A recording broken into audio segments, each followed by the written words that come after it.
Assalamualaikum warahmatullahi wabarakatuh. Jadi kali ini saya akan menjelaskan cara pembuatan mikroba 1 untuk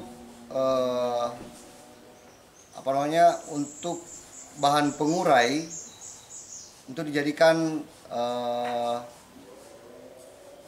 bahan untuk pembuatan kompos dan penyubur tanah seperti itu.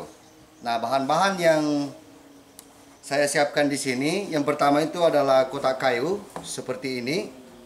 Adapun ukurannya ini kisaran panjangnya 50 cm dan lebarnya kisaran 20 cm dan ketinggiannya itu sekitar 10 cm.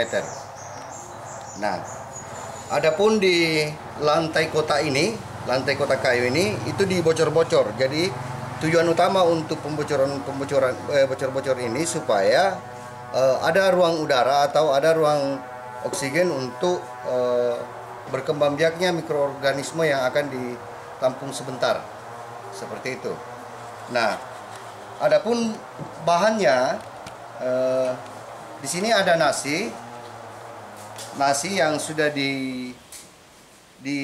dimasak atau sudah direbus. Tetapi cara masaknya ini adalah itu dengan cara didandan, dan paling bagusnya itu proses masaknya itu harus menggunakan tungku atau menggunakan kayu bakar, karena aroma dari beras tersebut itu atau aroma dari nasi tersebut itu akan keluar dan akan gurih, dinikmati oleh mikroorganisme yang akan menempel di sini. Jadi nasi ini adalah media bertumbuhnya atau berkembang biaknya mikroba. Karena nantinya proses ketika misalnya sudah dimasukkan dalam kotak ini, itu akan difermentasi atau disimpan di rumpun bambu. Seperti itu. Jadi bahan-bahan dan alat di sini ada gunting, ada selotip atau lakban untuk merekatkan. Sebenarnya kalau tidak ada ini bisa pakai karet bekas ban dalam atau apalah yang bisa menahan kertas, karena nantinya sebentar kertas ini untuk digunakan untuk menutup kotak tersebut. Jadi caranya seperti ini. Jadi proses pembuatan mikroba ini itu nasinya dimasukkan dalam kotak ini. Jadi dipastikan bahwa kotak ini tidak ada alas sama sekali, baik plastik maupun dedaunan. Seperti itu. Nah, begini caranya.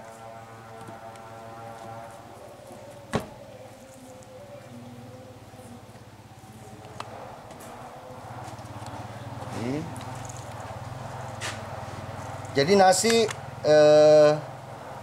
yang saya mau perjelas di sini adalah nasi yang layak untuk dikonsumsi. Jadi bukan nasi basi atau nasi yang sudah tidak layak dikonsumsi lagi. Seperti itu. Nah, di sini kita harus melihat bahwa keadaan kotak ini tidak bisa penuh.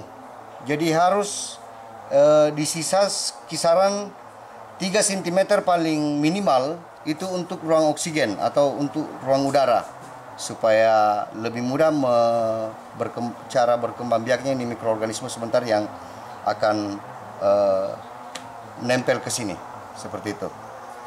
Nah, setelah itu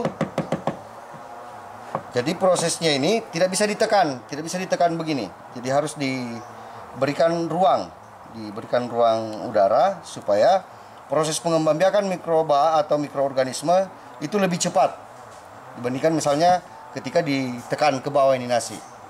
Seperti itu. Nah, setelah itu kotak ini yang terisi nasi ditutuplah pakai kertas yang berpori.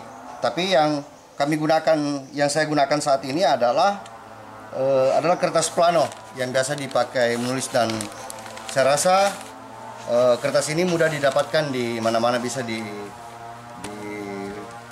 toko ATK dan lain sebagainya. Seperti itu. Nah, setelah itu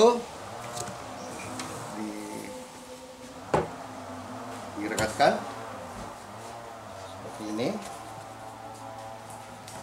Tujuannya supaya tidak mudah terbuka, tidak mudah terlepas penutupnya.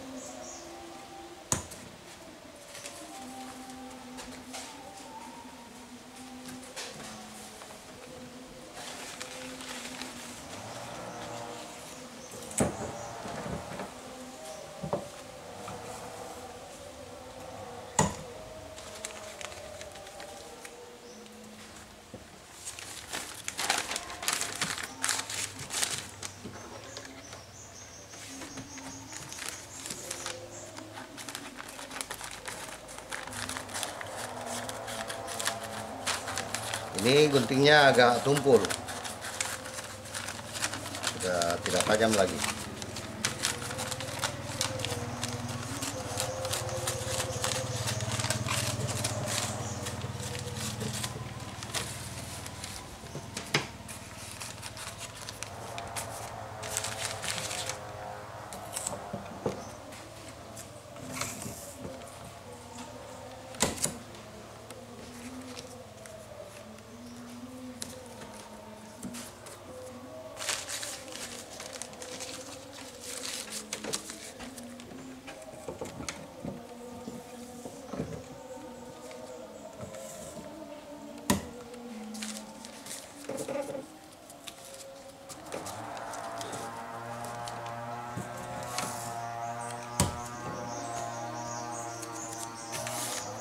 Nah, yang saya mau memperjelas di sini adalah kenapa bukan plastik.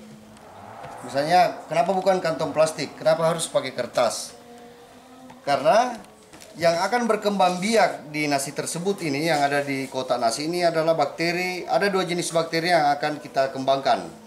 Yang pertama itu, kalau istilah kerennya itu bakteri anaerob dan bakteri aerobik, atau sederhananya ada yang suka udara banyak, ada juga yang suka udara sedikit, seperti itu. Makanya kan kertas ini tetap ada udara masuk, tetapi tidak banyak, seperti itu.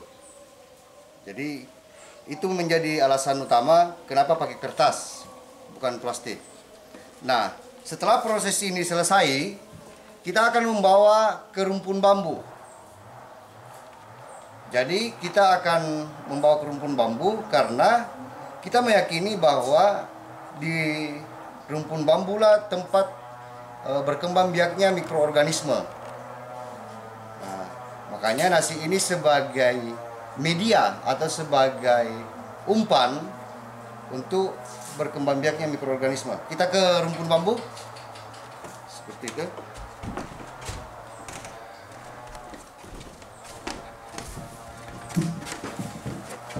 Nah, kami berempat, ada Pak Bate, ada Saudara Muhaimin dari Bima.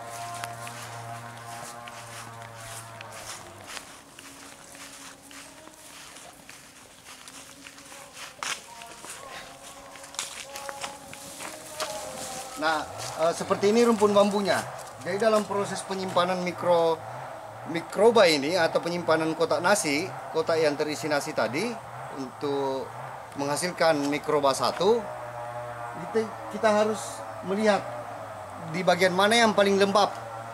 Nah, kalau kita lihat di sini, kan di sini ada rumpun bambu kuning. Biasanya saya sendiri itu fermentasinya di bagian sini. Jadi barangkali bisa dibantu sama Pak Bate dan Saudara Muhaimin supaya bisa mengambil plastik di sana untuk pakai menutup. Sekalian pisau juga.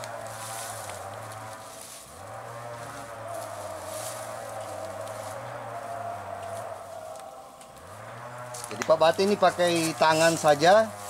Yang biasanya kalau yang pemula itu biasanya harus pakai cangkul untuk mengais-ngais ini. Karena kotak ini akan kita benamkan, tetapi tidak sedalam, misalnya tidak harus tenggelam ke bawah, tetap muncul ke permukaan. Jadi prosesnya begini.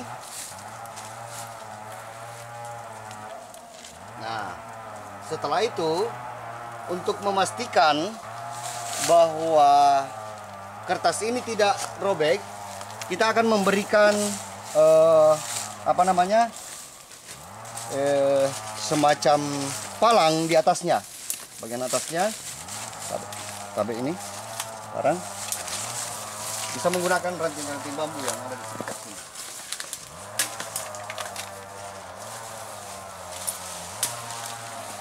Ini prosesnya, karena nantinya ini akan ditutupi oleh dahan atau daun-daun bambu yang sudah jatuh, yang sudah gugur. Ya seperti ini. Tujuannya untuk menghindari terjadinya kebocoran. Jadi dia seperti ini. Ya, seperti ini. Ditumpukan sebanyak mungkin. Sebanyak mungkin.